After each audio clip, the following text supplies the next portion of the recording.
I'm working on the Heath again here in the first week in February. So, wondering what this schmaltz is all about in the side of the fuselage. When I use popsicle sticks for these long runs here, I just use the whole length of popsicle stick to get my staples in. Now, the biggest reason I use a popsicle stick, keeps you from damaging the wood when you pull them out, and it disperses the load. So, turn on the light. What I'm up to is the door. Again, you can see my popsicle sticks here with the staples holding the corner gussets. It didn't say to use corner gussets in the plans, but this is in the United States, this would be the home built version of the RagWing Heath. So I put my I'm going with the half door for strength. The full door, I'm not feeling all that warm and fuzzy about putting a full door in this, so I'm going with the half door just because it's a lot stronger. So put this piece in 3/4 by 3/4, gussets in each corner, and as you can see, I got to pluck out the staples. So what I'm going to do now,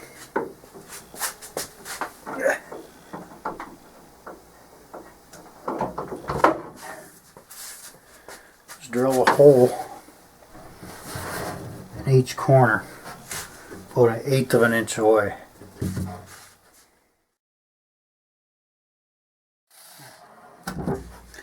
So now here on the outside, we have these two little holes. I'll get a straight edge and I'll draw a line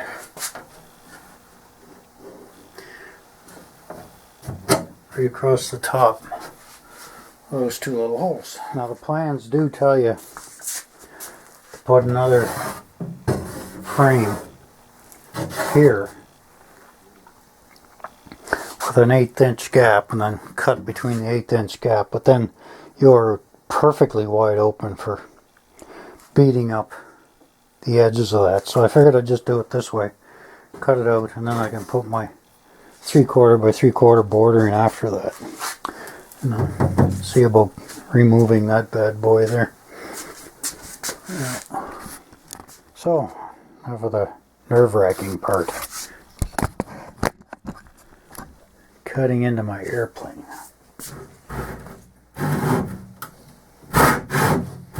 Thought about using a jigsaw, but yeah. This, I'll be able to keep this straight. Of course, it's not going to be deep enough, but as I go down, I'll just angle the saw back.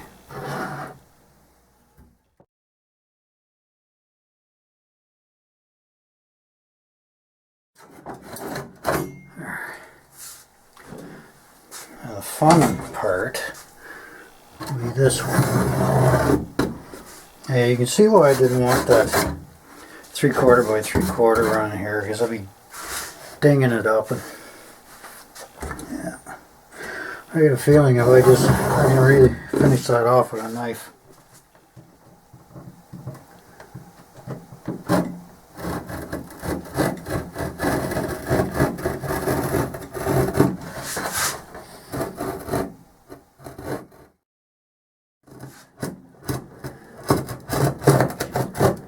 Going through now.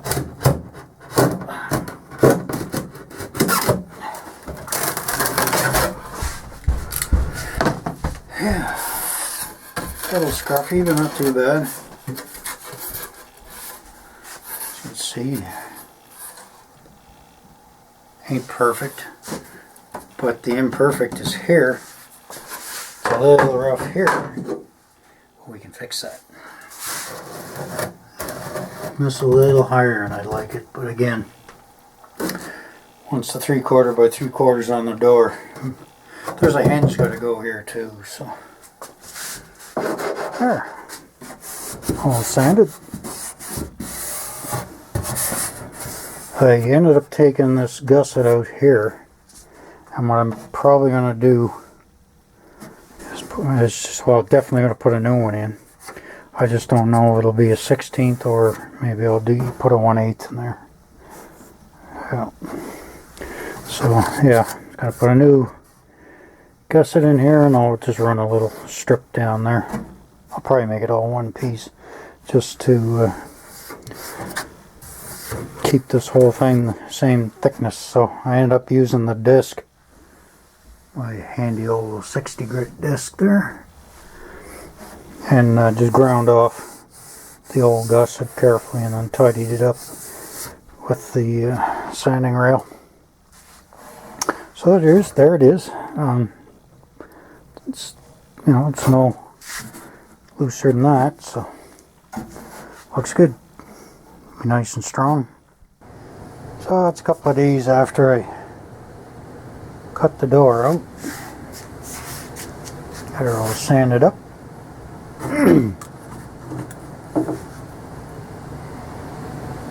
And decided today I was going to save this for later, and I said to hell with it. Means I'm in the area, I'll frame up the door, and which is just the piece I cut out. So it's not structural, so I didn't really want to. I just used some odds and ends I had left over. But I had a nice long piece I'd have to cut 3/4 by 3/4 to make the bottom part. So rather than sawing another long piece that I may need later on the wing, I did another scarf joint, and it's not structural, so it doesn't matter anyway. So that way I get to use up a couple of smaller pieces and not end up sawing a longer piece I may need later. Especially where it's all aircraft grade wood, right? So it's seat making time.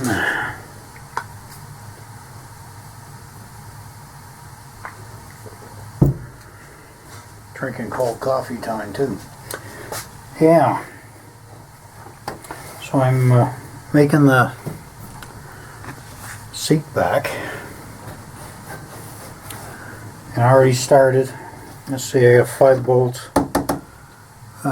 holding the seat to the hinge, seat back. Probably a little overkill.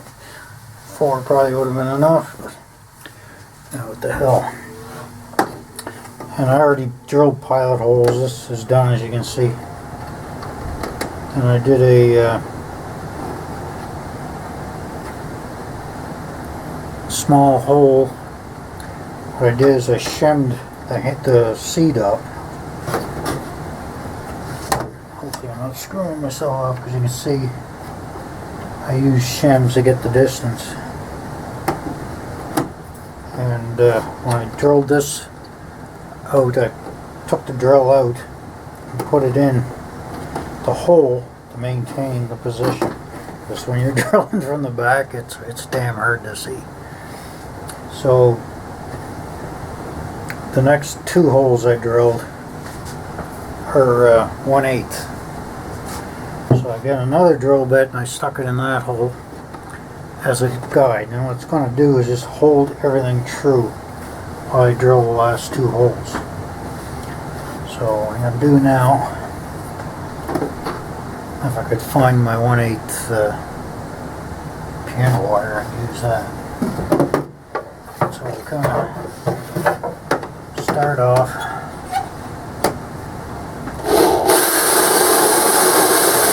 I'm just going through the hinge itself. And I use my funky drill block here to get the hole straight. The drill block works pretty damn good.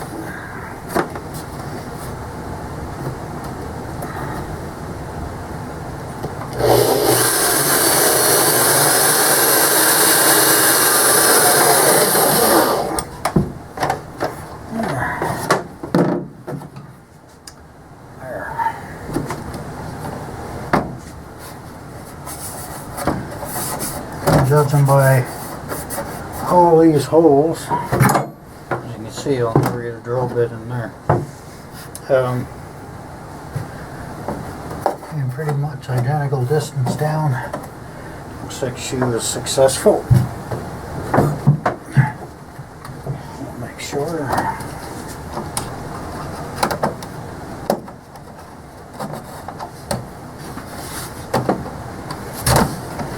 Yep. Looks good. Looks really good. The shims are still there. That's good because I got one more left to do. So next I'm going to make the seat bottom, and that just screws in. Not sure I may run a couple of pieces like the Flybaby is. It's got a kind of like a box here, and the seat fits into it, and you don't bolt it in. It just sits there. I might do the same thing here. Don't know. Time will tell. Time will tell. So as you can see, I had me a bit of a groaner last night. It pissed me off too. I wasn't thinking. Butt joints aren't very strong. And I've been test fitting myself in this plane off and on, but I had the piece of plywood running the full length, so I had these diagonals here keeping the seat from going anywhere, plus the load was shared on these longerons here. So as you can see, I haven't gusseted anything here yet. So what I did was I made my seat up, and that's the seat base there. See, my battery's giving up the ghost.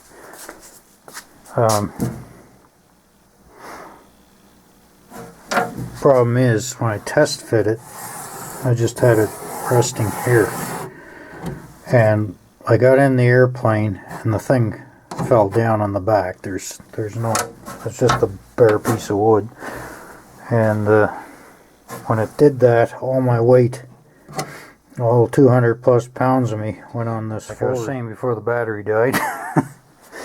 So when this went down, I was like not quite settled into the plane, which forced all my weight forward on this piece here.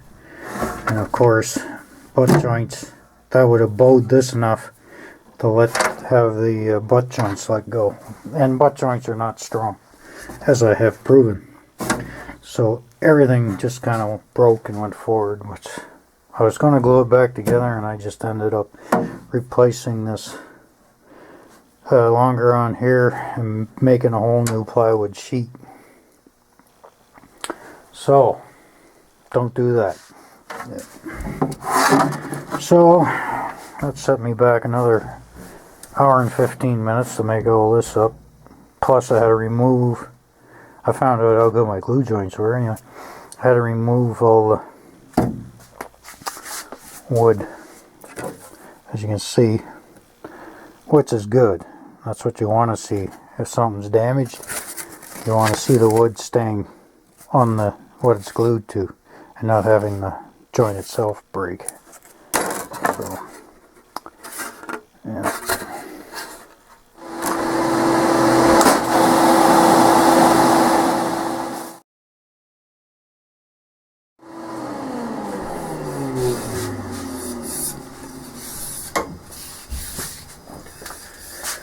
There. Can't be wasting good aircraft grade wood. Just sanded the plywood off it. Seat frame.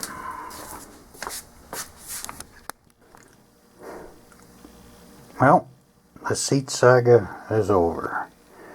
I used one piece gussets to do a few things here. It'll beef up this joint, and this joint as well.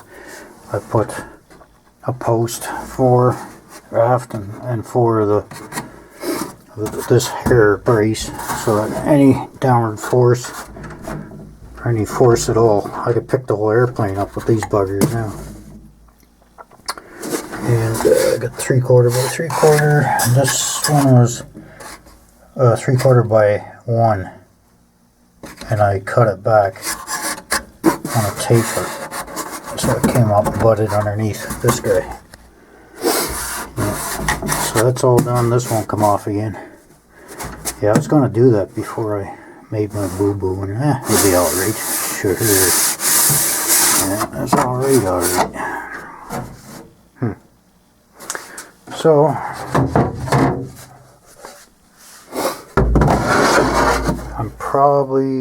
I'm leaning towards screwing this base in. And it's 3/8 plywood here. This is 1/4 inch. Good both sides. Fir plywood. Yeah. The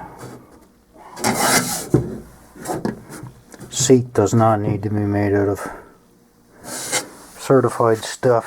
So yeah, so these gussets are 16th birch, Baltic birch, and I just put the spacer strips in there as well.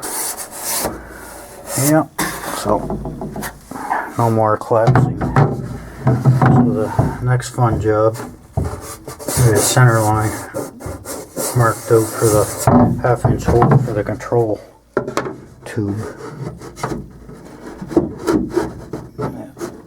Now I got this on a 90-degree bend. When you put the seat in place, this rod can't come out, the hinge rod. They're just not possible because it won't go past the seat base, so that worked out okay. Yeah, so I think I'm gonna screw that down. I'll get this upholstered. I might even try it myself, who knows. And pretty soon I'll be varnishing stuff, because the seat is actually ready to be varnished. All this area can be varnished. I think inside the aircraft I might just use spar varnish. I know I'm going to put 1 coat of spar varnish on the whole airplane, urethane, because the brain fart. The varnish, the epoxy varnish can go over. It says right in the instructions. So what a lot of guys do is they'll put a coat of the cheaper spar varnish over the whole airframe, and that wood sucks it up. And then when you put your second coat of, which is your second coat, is the epoxy varnish, it won't all get hauled into the wood. So that stuff's expensive. And the manufacturer says you can use regular varnish primer, so to speak. Yeah. So yep, she's getting there. Did a bunch of sanding while I was at it, so the seat will tow forward that far. That's plenty for access. And I'm probably going to screw this in and use the cushion. So pad, I don't think Roger even had a cushion here. He just had a pillow. Yeah. Well, that's it for the seat.